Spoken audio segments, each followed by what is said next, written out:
Ladies and gentlemen, now tuned into the motherfucking greatest. This is the Hype Reality Podcast. HypeReality.com. Hey, welcome to the latest edition of the Hype Reality Podcast. My name is Emilio, a.k.a. Triple D, the Dominican Dirk Digger, along with our friend and co-host, Ephraim. Yep. Basic Ephraim, and Basic Ephraim. It's your boy Big T. back for the first time. Back for the first time. How you guys doing? Did you say Big T? Yeah, Big T. Let's go with it. Yeah. It's an old nickname. It works. I used to go by Big D. Big D? No? Not that one? You never even went by Big D? Anyhow, let's talk about some shit.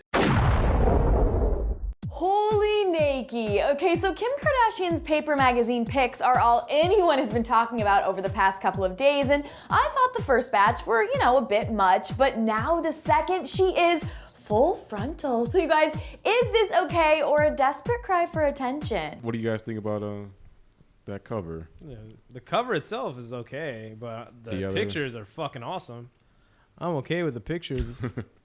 That girl has a sweet ass body. Like everything's, I'm okay and content with everything she does naked. That shit's cool. But what do you think? I guess. Don't say anything about her being married or having kids and shit like that. No, that's not where I'm going. But just, the world has already seen her naked. Right. Why do you think, for some reason, this is such a big deal? Like, why is it such a big thing now? I think people are just tired of seeing her win. It's like, again, like this, because the bitch got paid. Yeah. And she's had that baby. And I'm sure there are like some, housewives out there that her body's like that. Yeah, for real, just killing it. So like, I don't like to call people haters. I feel like that is really dismissive to a lot of things. Right. And there's plenty of like strong critiques you can give on Kim Kardashian, but like you said, that this is not all surprising. So I don't know why people are losing their shit over this picture. Yeah, other than the fact that she's like, did it again.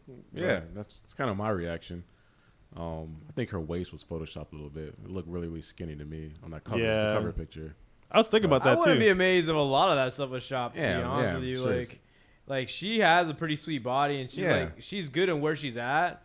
But they shop everybody all the time, and then also like she has had a kid, so there's a good chance that there's like little things here and there. Yeah, I'm not sure. Like I don't know the method to how she gave birth and shit. But really, people are focusing on that ass though, like in regards to the Photoshop. And I can see like a lot of these photographers and people that are on set, they don't necessarily understand like the importance of it. So like a lot of it, they're just coming down to aesthetics. Like, okay, we want to help this look as best as it can. But they don't really understand. There's a whole legion of there's a culture people behind that ass. Yeah, that just follow this ass and follow like this girl's curvature. Yeah, curvature to like every to the T. And so any kind of alteration thing you do to it to make it look better. Damn, you ever seen it like that before? Nah, bruh, this one's new. People are losing their shit over and trying to attain that. So I can see it being problematic for a lot of people. Doing their Pilates. That's pretty cool. It's just, I don't know. I think it's a correlation thing. It's like a culmination of things, because she has that happen, right? But it's like almost every couple days, like somehow, somebody, either her or the fam, just finds a way to shake in and out of like the fucking media circuit. And like one of the lines that she said that I think caught a lot of people's attention, she like posted up the picture, posted up something with a comment like, and they said I had no talent. Is that the line? Yeah. Something like she had no talent or she's not good at anything, some bullshit or whatever. But I could juggle a cup on my ass. Yeah, she said, and they say I didn't have any talent. Try balancing a champagne glass on your ass, LOL.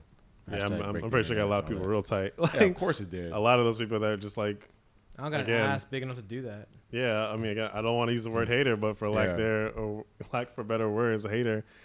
Fuck you, skinny bitches. Fuck you, skinny. Yeah. The thing is, like that picture, the cover picture was not like an original picture. Right. Right. Like it was a picture that. I think everybody's aware of that though, because that's all they kept doing was showing the original. The original picture, yeah. And usually they take a little more time to like push like spotlight on that. Like usually it's something that they're doing like homage to or something they're referencing or whatever the case is. Yeah. Usually it takes a little more time before like maybe a couple of weeks will go by and it's like, okay, but this is actually referencing Right now, that. it's just like, damn. Yeah, like right away. Like I saw that picture before I saw that paper cover, and I was like, why the fuck is this naked black lady doing this shit? And then I was like, oh, I get it.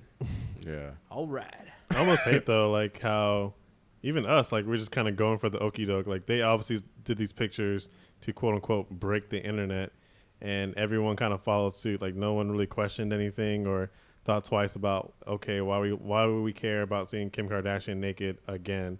But we just all like, even now we're just talking I'm totally about this fine shit. with that bitch being doing whatever the fuck she does. Cause like I don't give a shit about her acting. I don't give a shit about her singing. Both Acting. of which don't happen.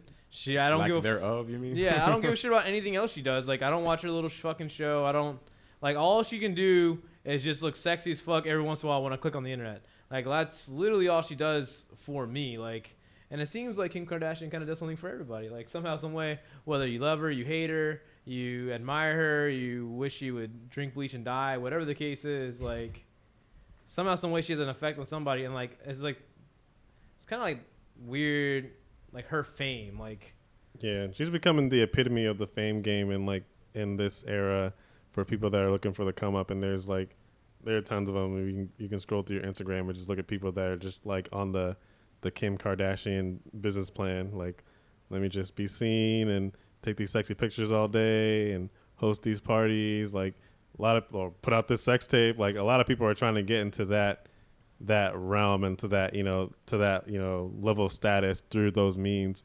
Yeah. And they see it as like a legit way to get on. And I mean, that's the other side of it, aside from all the ass talk, whatever, that people have been getting on, is the idea that, this message that we're sending to whoever, the little girls or people in general, like, or society as a whole, that this is okay. Like, we're going to continue to elevate this and reward this. This is how they can get fame. Yeah, and not even just fame, like millions of dollars. Money, like, I mean, they have a little empire. Effect, man. She made $5 million supposedly when she settled in 2007 for that Ray J tape.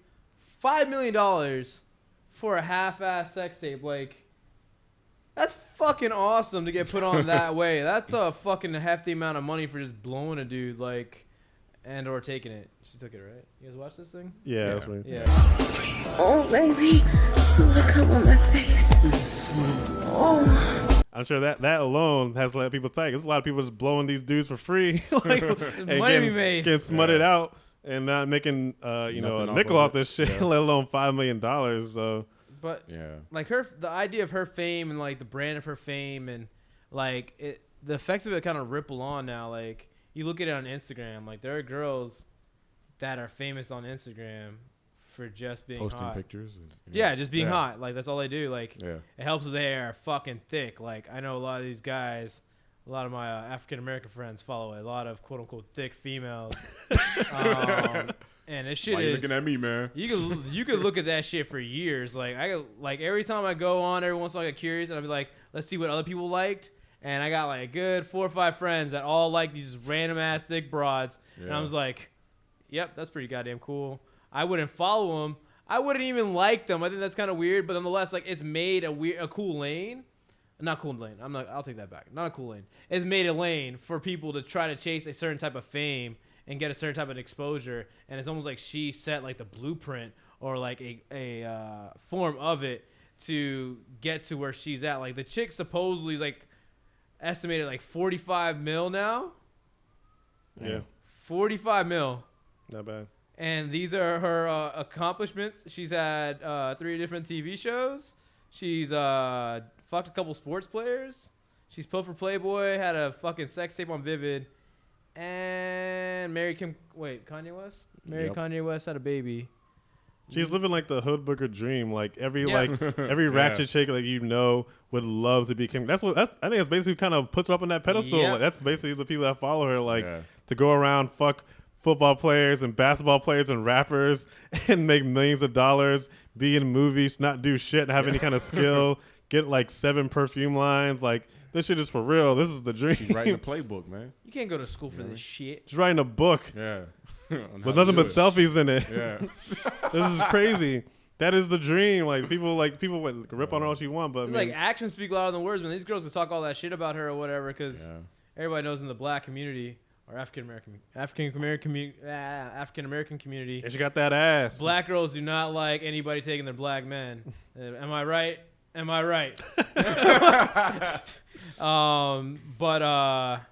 Yeah, man. The actions speak louder than words because like she's doing all the shit that they are trying to emulate. Yeah. Right. Like these girls are trying to emulate it. Whether they want to give her the like, hey man, thanks for giving me my inspiration every morning. I wake up, I go on Baller Alert, and I try to Kardashian that shit every damn day. Like even Chloe's old fugly ass is getting ball players, rappers, shit, even get you a new car. That's damn, something special there. The opportunities that she had available in front of her, like most of these hood ass bitches will never have. Ever, unless they got lucky in high school and that fucking basketball player made it to college and the league, and they just fucking But people don't even see that or think about that. It's like, okay, that's Kim Kardashian. She got that ass. She got with that guy, and then she went with this guy. She got this brand, got this money.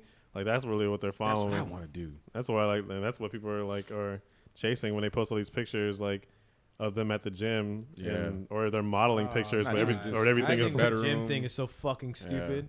Getting ready for a hot workout, I'm sort of like strutting through the fucking like weight area. I'm like, bitch, you ain't working out. Like, oh man, but that's like the weird. Like all these bitches do that shit now. Or whatever. It's like, oh god, feels so good. You gotta burn a little. You gotta hurt a little to gain a little. Some stupid little bullshit quotes. Yeah. It's almost like they're like basically trying to put the feelers out there too. It's like it's another kind of form of a thirst trap for them to say, hey, I'm working on that ass or something like that. Like, I mean, no one cares if you're fucking working out. And like, it's funny too, like how these industries, like kind of just like arose out of this need for people to get that ass. So you have all these chicks doing like workout routines and having classes at their YMCA to get these housewives to do these butt exercises, which all of a sudden these state of the art things are going to make your ass appear. And I don't even know. The only advice I would take from anybody, because I wouldn't take it from Kim Kardashian. I think her shit's kind of genes and plastic surgery. But, like, I would take it from fucking Coco. Because that white bitch probably never had an ass. And through fucking, I'm assuming, whole milk and a lot of squats and probably some D-shots, she has got quite the ass there now. Like, that shit is fucking impressive. I would take her advice. Whatever the fuck she did, try that one. I would try that shit. K Upton ain't Marilyn Monroe. Kim Marilyn Monroe. You know that. She was controversial. She controversial.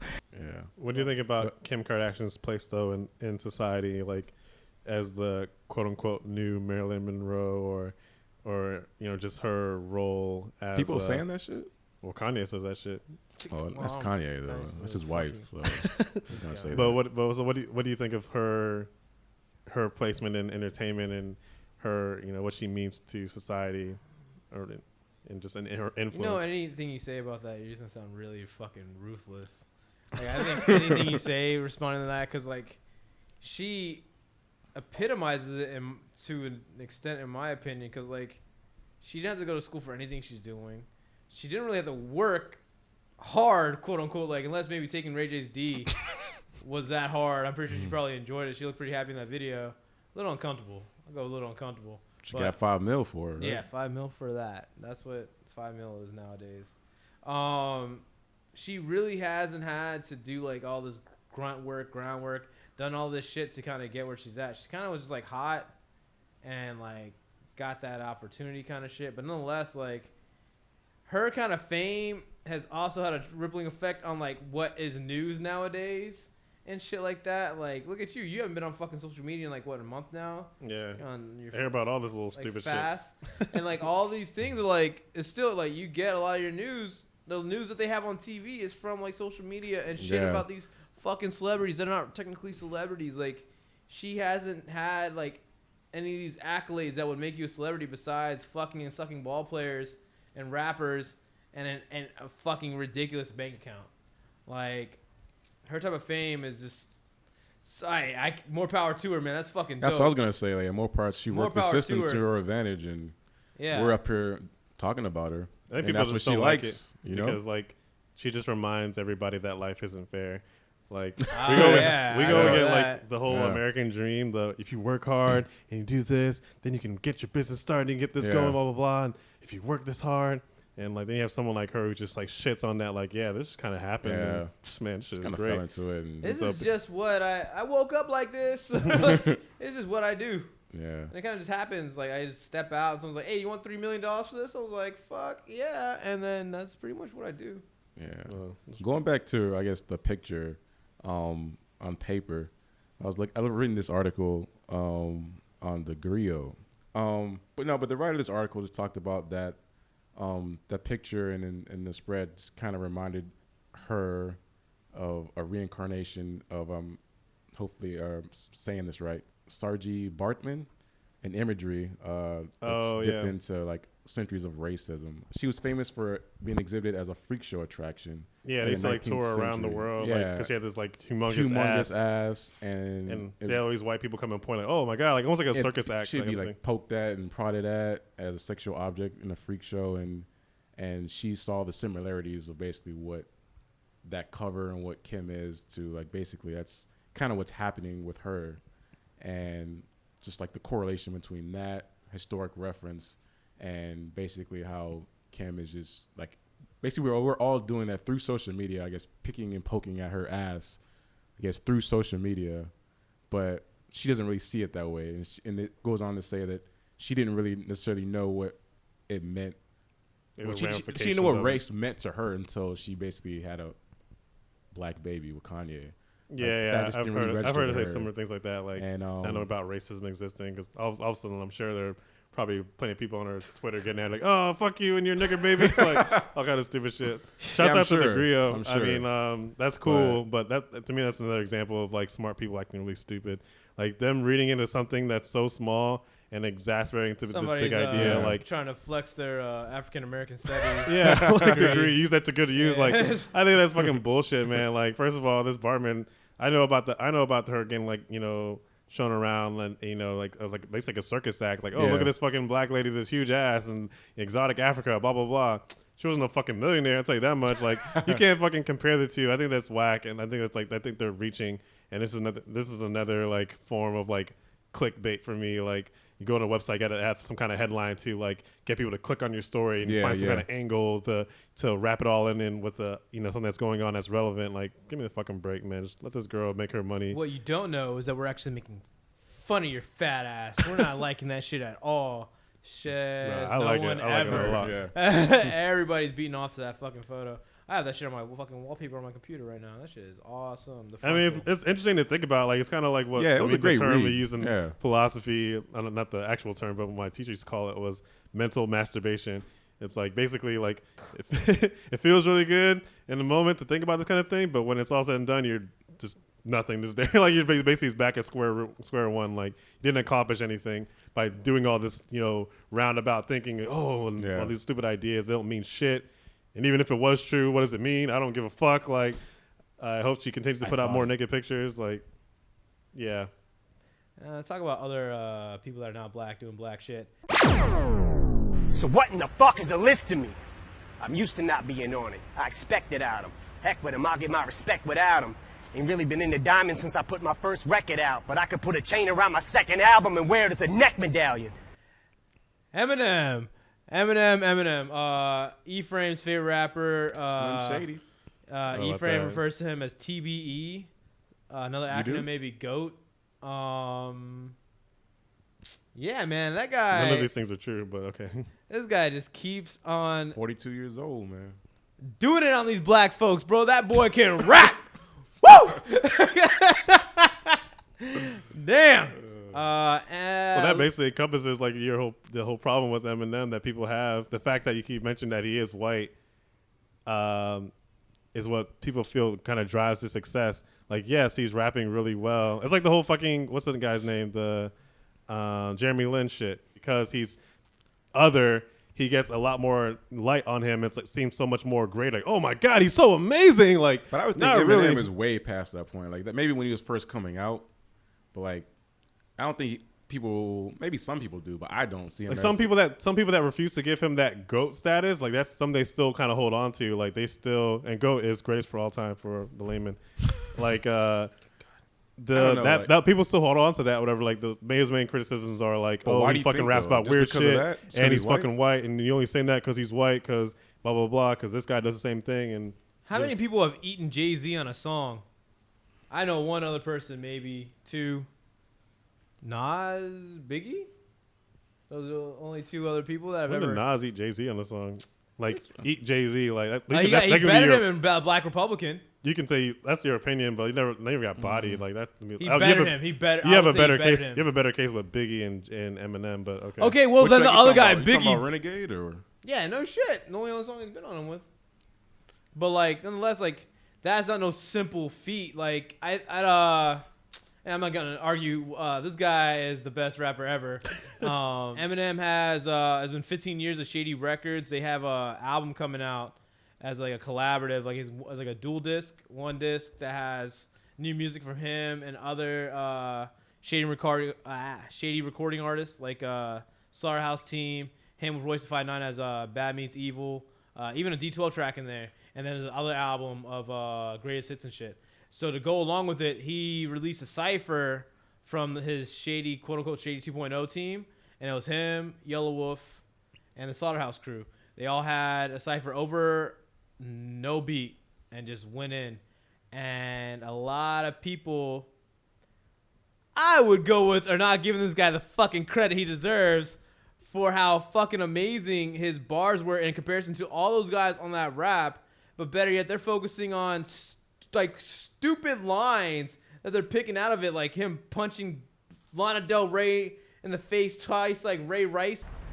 But I may fight for gay rights, especially if Faye Dyke is more of a knockout than Janae Rice. Play nice.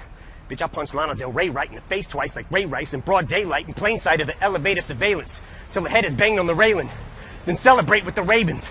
I mean, I've heard some of the criticism, and don't get me wrong, I think he had the best verse out of all those guys. I mean, that's, again, like you said, no easy feat. Like all those guys, maybe with the exception of Yellow Wolf by some, are pretty heavy lyricists, and they do their thing on the mic. Ephraim hates white rappers, for the record. Keep going. I don't hate white rappers. I said he had the best verse, but I don't know. I'm trying to think what people were saying that were so bad. I mean, obviously, I think the main people that get are so tight about the Lana Del Rey, Lana, what was the bitch name? Lana Del Rey. There you go. Lana Del Rey, Ray Rice line. I think a lot of those people, to begin with, aren't fans of Eminem, for one, and aren't really fans of the culture and rap. I mean, you have to remember, like, there's on purpose, I think they did it a cappella. Like, that's basically how a lot of the battle rap stuff now is today, because you can do a lot of stuff a cappella you can't do on beat. So you be able to do all these lyrical acrobats that he can't do on a beat. And so, two, you have to remember that he kind of comes from that world. In a lot of ways, for a lot of these people, even today, he's still that guy. Like, when you talk to any of these, like, battle rappers today that are relevant, like Loaded Lux or Mook or any of these guys, they just go on, they're like, yeah, man, salute to Eminem. Like, he's that dude. Even the guy hasn't battled in years, but he still carries that energy, and his lines and his rhymes still kind of come from that world. So they're going to be harsh, but it's not necessarily that you want to focus on those things. You're just listening to his skill and how he's able to form those, similes and metaphors, and because he fires in this kind of rapid pace. Those are the things that are impressive. No one's really like listening to him saying, "Oh, I'm going to punch her in the face," and yeah, that sounds cool. Go out and punch women. I mean, I don't even think Lana Del Rey thought it was an actual threat. So, like, I don't see what the big deal is. Besides the fact this guy's been doing this shit for over, that's what I was gonna say. X amount of years. Saying a controversial line, like, that's nothing new. But I don't know. I get it. You hear the criticism, and like, it's not about his actual rapping, like what he actually said. It's more of like his style. Is it even what he said? Like they're not like, when you hear. I read an article on Hip Hop DX where they had 4 different editors and or like people that are big on the hip hop community, and when they spoke about this cipher, and like they automatically shit on Yellow Wolf. That's the first person to get shit on, and then it goes to Eminem, not about what he did on the verse, about like little things like how he's so outdated and why is he talking about this shit, like punching pop stars in the face and referencing like this domestic violence shit. Like, that shit is so old. You sound old and this and that, whatever. I'm like, so you're gonna discredit all of what he just fucking shat out his mouth, like, and I don't know how long, for like 5-7 minutes right there. Like that guy rapped his ass off and killed everybody on that track in different ways, and you're gonna go with that. That's your criticism of it. Like, I don't get it. But it's not unfounded though either. You look at like a lot of even a Jay-Z,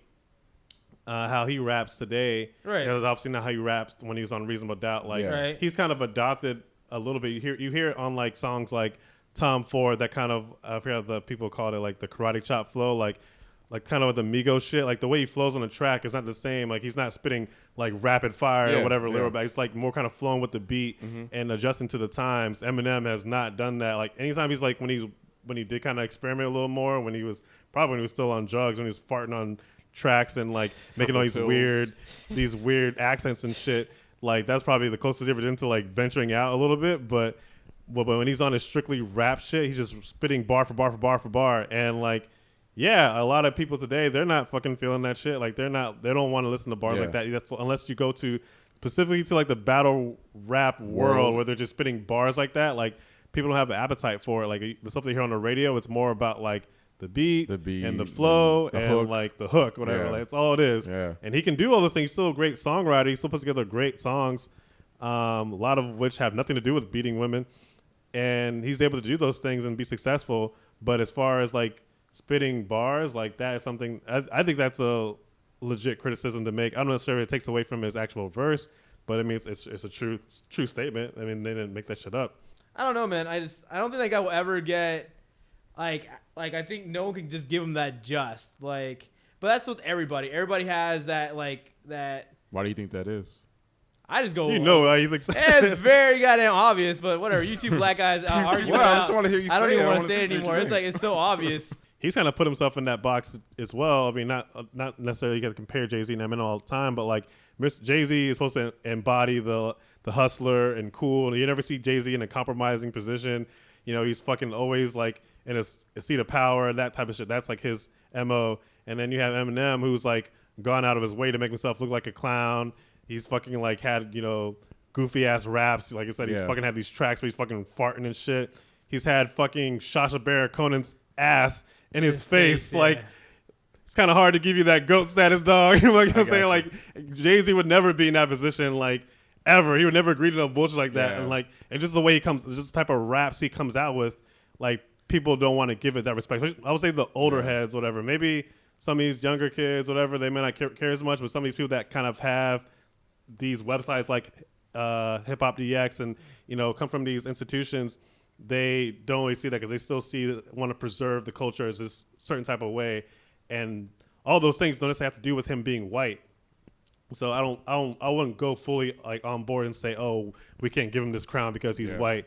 I definitely think it has a part of it for a lot of people, but like it's not all there. No, I got you.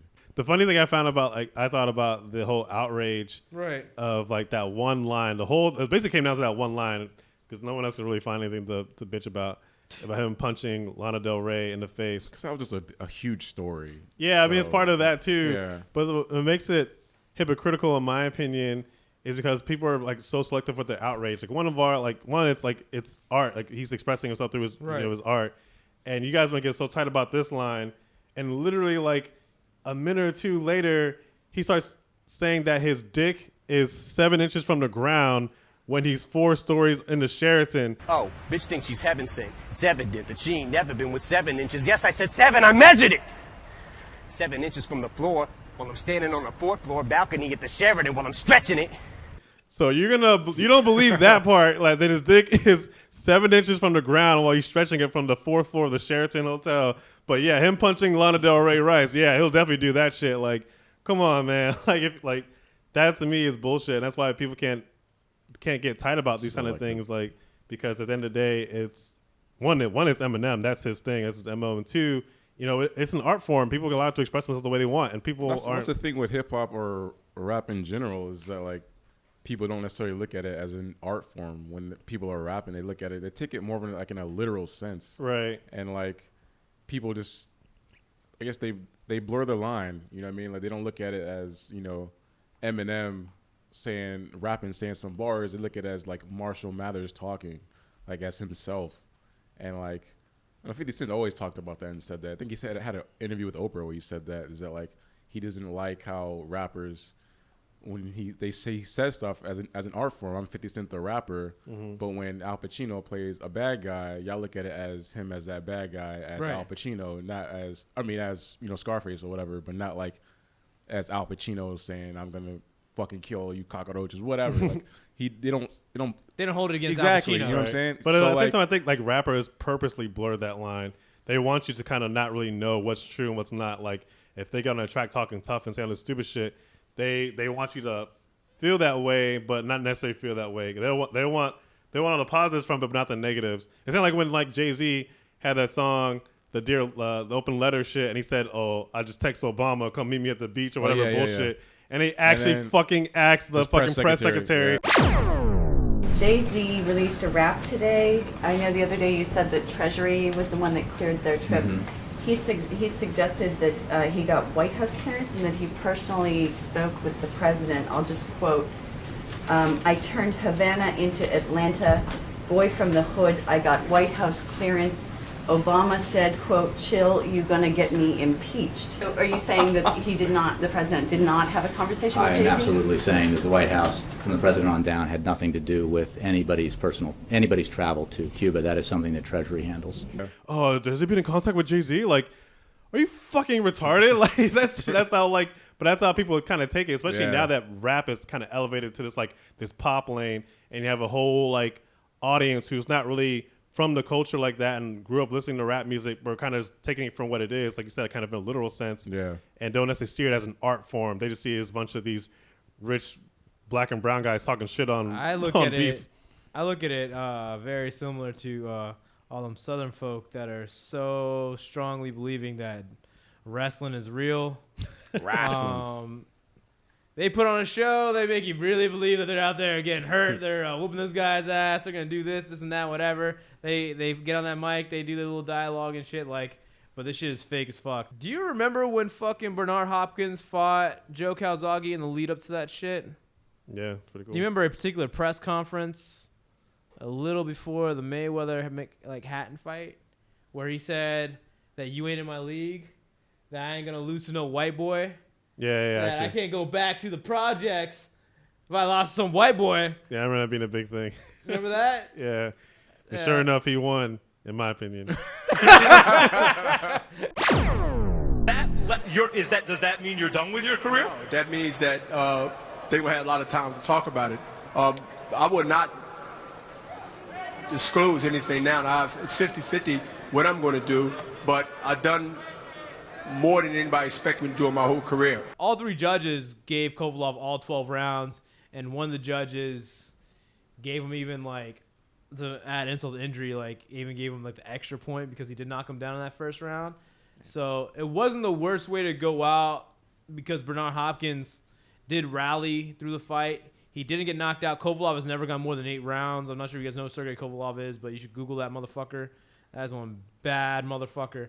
But yeah, Kovalov is a knockout artist. He has a fucking 80-something%, 90% knockout percentage. And Bernard Hopkins, 49 years old. 12 rounds, man. 12 rounds of that motherfucker. Yeah. And he was calling him out. He made that fight happen. But my bigger question is, now he had the fight. He lost his belts. There ain't no rematch in that one. He ain't going to go after that guy again. What does he do now? And there's a bigger thing, the whole question with fighters and certain athletes and shit is when do you hang it up, and why is it always so hard when everybody sees the obvious? You get me? And those guys just can't do it. What would you say if you were him, or what would you say your belief system is on these people that they just can't hit that crossroads with retirement and trying still to reach and reach and Brett reach. Favre was. Fuck. Yeah. Well, let's back up a second. I like the general theme for this whole podcast. I think the whole podcast is basically things that black people used to do really well that white people are doing now. I think that's the common thread through all these stories. But I digress. Yeah, man, it's a hard thing. It's really complicated, especially when it comes to boxing, because so much has been poured into these fighters and the idea of what a true fighter is. A lot of that shit, I'm not gonna lie, especially for me, has been fueled by those Rocky movies. that whole like ambition and want to continue fighting, and that's all great, and especially when it's all pure and nice. But we have to also remember that this is a business, and there's a lot of people in these people's corners that are eating off these guys that know what's up, and they know if this motherfucker stops fighting tomorrow, we are all out of jobs. And like, especially when you get to that level, I mean, Bernard Hopkins is definitely up there, especially in the fighting community, but like even higher to like to the point where you're kind of impacting pop culture, like a De La Hoya or a Mayweather or or Sugar Ray or Pacquiao. Like, there's a lot of people are invested in you, and there's a lot of people that don't want to see you quit, even when they know, like you said, the obvious signs of, slowing down, that you should stop. Like Muhammad Ali, people used to talk about him, like, dude, that guy went out so bad, and most people don't even like. And that's the crazy thing, because people they champion all these guys, like they champion Leonard, they champion Ali, they champion Tyson, De La Hoya, like certain fighters, Duran. No one, like, they totally snip it out, all the bad shit, and snipping out the way these guys left their careers, because they all left horribly. Like, horribly. They all got the shit kicked out of them with the exception of maybe the exception of De La Hoya. I mean, De La Hoya and the exception of Ali. They lost to top tier opponents. But besides that, these people just got fucking worked. Depending on how you look at Hector Camacho, maybe he was a fucking hot commodity at the time, but he ain't a great. Like, De La Hoya losing to Pacquiao. Pacquiao's a great. You get me? Trevor Berbick probably wasn't a great, but Trevor Berbick washed Muhammad Ali like bad. Larry Holmes probably be a great or whatever, because Larry Holmes used that motherfucker like a tampon. He waxed that ass bad. Tyson lost that fucking McFinley guy, some shit, that Irish, that big Irish motherfucker worked him. It was like, damn, bro, like, is this, and you get to that point, like, why didn't you just fucking put the gloves down? Like, it's a little different. It's easy to say that when I don't got like, $3 million waving on my face. Like, you want to do this? It's like, just look at it like sparring, but seriously, like, this guy probably might kill you, but $3 million, bro. Just think about your kid's tuition and your daughter's braces and shit. Like, and that's the thing too. A lot of these boxers, maybe just athletes in general, but particularly in boxing, these guys don't have other viable skills. A lot of these dudes have been doing this shit since they were like 10 years old. They haven't been going to school. They're not the most educated. Look at Floyd Mayweather. Yeah, I was trying to avoid that. I'm Floyd Mayweather, and I've joined Heart Radio for the show. Your Stripes movement to support. Hi. Okay. They're not the smartest, they're not the sharpest tool in the shed. So a lot of them can't transition into like, being an announcer like in the NBA, or like starting your own business like within boxing, like Golden Boy. Like, a lot of them don't have the foresight or aren't smart enough to capitalize off the things. They may feel invincible. Who the fuck knows? And for all I know, at that time they probably are.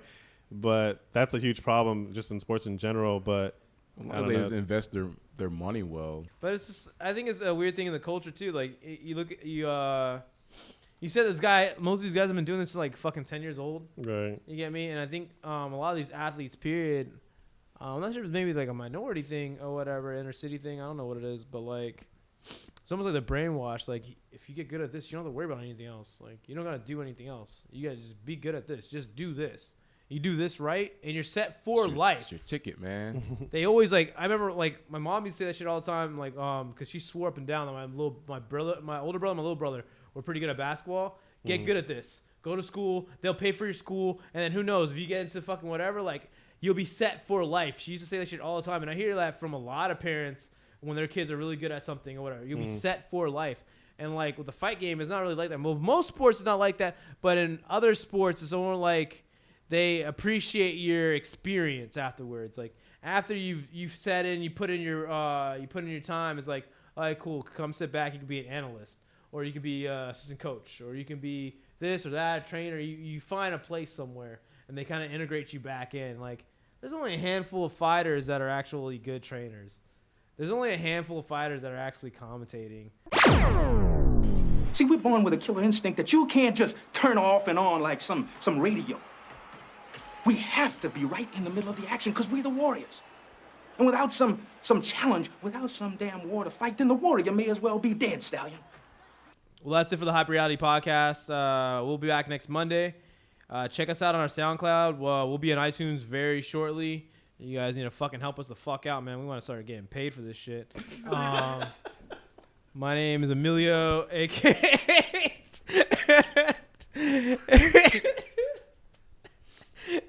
Triple D, Dominican Dirk Diggler. Yeah, man, get at me on Instagram, EmilioD_23. You can follow me, Ephraim, at FunkyDumbFresh on Instagram, Twitter. Yep.